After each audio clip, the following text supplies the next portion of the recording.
आपण पाहताय गावाकडच्या बातम्या। सोलापूर जिल्ह्यातल्या सांगोला तालुक्यातील अनेक गावं टंचाईनं ग्रस्त आहेत। या इथे पाणीच नाही, दुष्काळाच्या झळा सोसणाऱ्या सांगोला तालुक्यातल्या 13 गावातील शेतकऱ्यांनी एकत्र येत लोकसभा आणि विधानसभा निवडणुकांवर बहिष्कार घालण्याचा निर्णय घेतला। मेडिकलला प्रवेश मिळवण्यासाठी विद्यार्थ्यांची होणारी आर्थिक पिळवणूक आपण मोडीत काढली असं म्हणत वैद्यकीय शिक्षण मंत्री गिरीश महाजन यांनी स्वतःच्या कामाचं कौतुक केलं। यावल तालुक्यातल्या एका हॉस्पिटलच्या उद्घाटन प्रसंगी ते बोलत होते।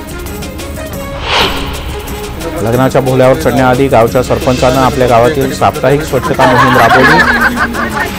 सोरतापवाडा इथले सरपंच सुदर्शन चौधरी लग्नाची सनई वाजवण्याआधी गावातल्या कचरा साफ करण्यासाठी सकाळी निघाले। त्यांनी गावात सलगपणे काही तास स्वच्छता अभियान राबवलं आणि मग लग्न केलं।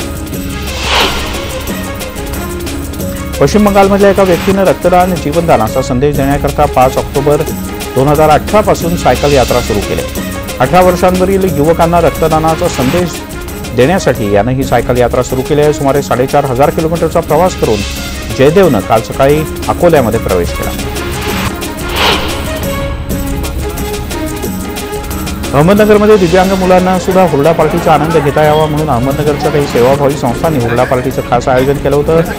मुलांना या हुरडा पार्टीचा मनमुराद आनंद घेता आला।